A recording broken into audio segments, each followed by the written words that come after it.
ẹ kà á kẹ́ ẹ bá wa tú bàbá wal-layli yìí. idha yaghsha. Ok. Ẹ tú.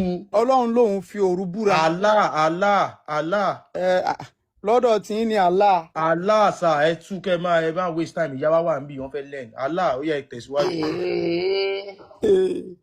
Ó yá. Ok. Olúwa mi ó sọ pé òun fòru búra.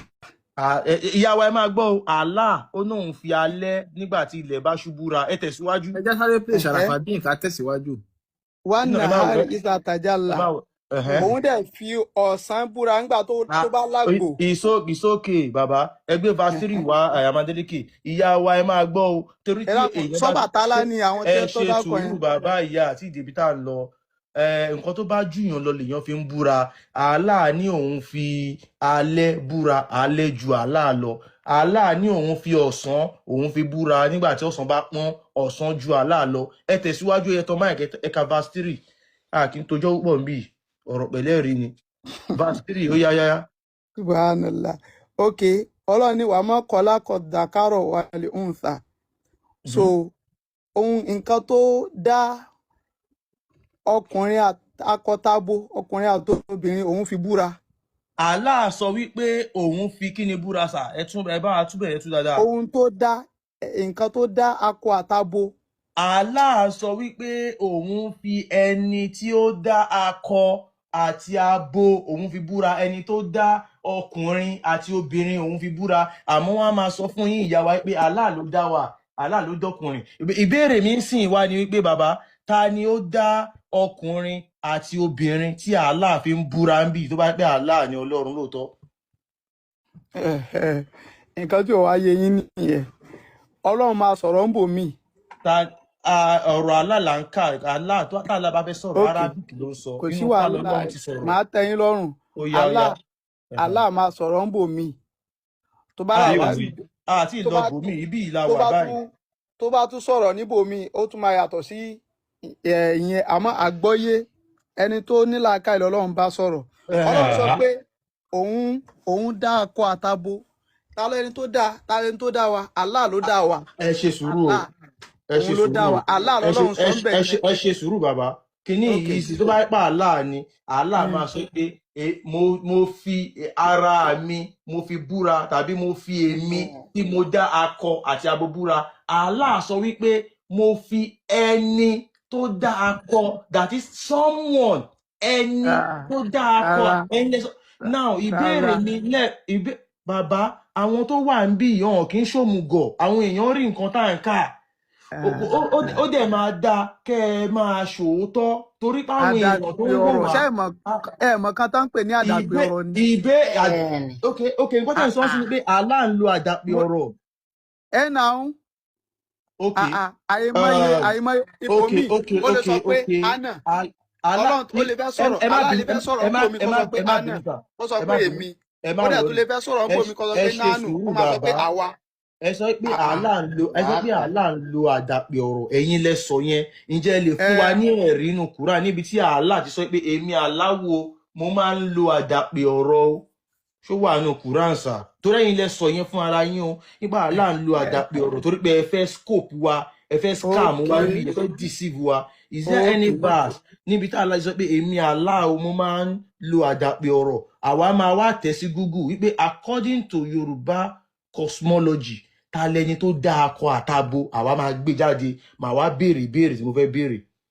So ṣé verse wà nínú Quran tó sọ pé èmi Allah o mo máa ń lo àdàpè ọ̀rọ̀? Tó wà. Yes sir. Ìbéèrè tẹ́ béèrè yẹn. Alright, kò sí ẹ máa wọlé.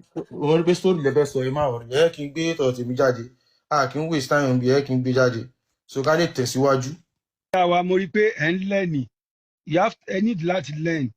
Kí lẹ sọ? Kí lẹ sọ? Mo ní mo rí pé ẹ ti ń lẹ́nì báyìí.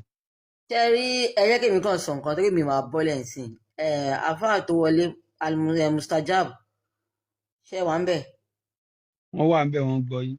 Wọ́n mute mi ni. Tó jẹ́ kí n gòkè wá, ẹ ní sùúrù ẹjọ́. Ìkọ́jẹ́ kí n gòkè wá ni pé mo béèrè question ẹyọ kan péré lọ́wọ́ wọn. Wípé ayé ń sọ wípé gbogbo wọn ń sọ wípé àwọn bandits Islam, àwọn mùsùlùmí nìkan ló wà ní bandits, which is very very very lying. tó ń sọ pé mùsùlùmí nìkan ló wà nínú bandit kò sẹ ẹ̀sìn àbáláyé wà ń bẹ tábàtẹ ẹ̀sìn àbáláyé kristẹni wà ń bẹ mùsùlùmí wà nínú wọn pété wọn sọ pé mùsùlùmí nìkan ló wà ń bẹ wọ́n dẹ̀ sọ fún mi pé mùsùlùmí tó jẹ́ kí mi gòkè wá nìyẹn wọ́n dẹ̀ tún try sọ fún mi pé mùsùlùmí nìkan ló wà torí nínú pé wọ́n fẹ́ bandit. fi tako wọ́n fẹ́ fi ba sa fún yín lẹ́rìí àbá fún yín lẹ́rìí ìyá wa. èmi ò gbogbo tẹ́ ń sọ yẹn ṣe rí gbogbo ohun tẹ́ ń sọ yìí. no ẹ rí kílẹ̀ fún wọn àbá fún yín lẹ́rìí. yes sir ẹ rí kílẹ̀ fún wọn lórí pé mùsùlùmí nìkan ló wà nínú bandit. ok àwọn wo ni bandit àfa. àwọn èèyàn ni. tálà alikaida. alikaida. ya ta ni Taliban ta ni Saddam Hussein ta ni Osama bin Laden. èèyàn ni. ta ni wọ́n ń jà fún. wọ́n jà fúnra wọn ni. ta ni wọ́n ń jà fún. gbogbo orúkọ ta ni wọ́n fi pààyàn. orúkọ ta ni wọ́n fi ń pààyàn. orúkọ ta ni wọ́n fi ń pààyàn. èèyàn ò forúkọ Ọlọ́run tẹ bá ti pààyàn. òdodo ọ̀rọ̀ a nídìí rọ́ǹbì bàyà máa drop yín mo fi Ọlọ́run búra. ẹ kó Gumi mọ. ẹ jẹ́ kí n ò sọ̀rọ̀ ni. Gumi ta ni Gumi. Gumi èèyàn ni. ta ni Oríyọmí Hamzat. ṣé bandit lórí ọdún báyìí. kò ṣe bandit ló gbé Gumi wọlé. ọlọkọfà Gumi. kí ni torí yọmí pẹ̀lú kọta sọ yìí. Oríyọmí tó gbogbo bandit ni ó wọ́n. ẹ̀pù mùsùlùmí ó ẹ̀pù bandit kìrìsìtẹ́nì ni ó wọ́n. ẹ̀pù àbáláyé bandit ni anybody tó bá ti ní ìdènà lọ́wọ́ lórí ọmí ẹ̀pù ó fi ṣẹ̀ṣẹ̀ ẹyọ kankan. bandit ni wọ́n. gbogbo tẹ́ ń ṣe yìí ẹ máa rojọ́ iwájú Ọlọ́run. Àkànbí ẹ má bínú àròjọ ẹjọ́ wo ló ń ro èyí payé tanra yín òun ni nǹkan tí mo fẹ́ kà ó ní however the task of physically molding the first male and female humans from clay was delegated to Ọbàtálá. Ọbàtálá ni ó mọ èèyàn òun ló mọ akọ àti abo.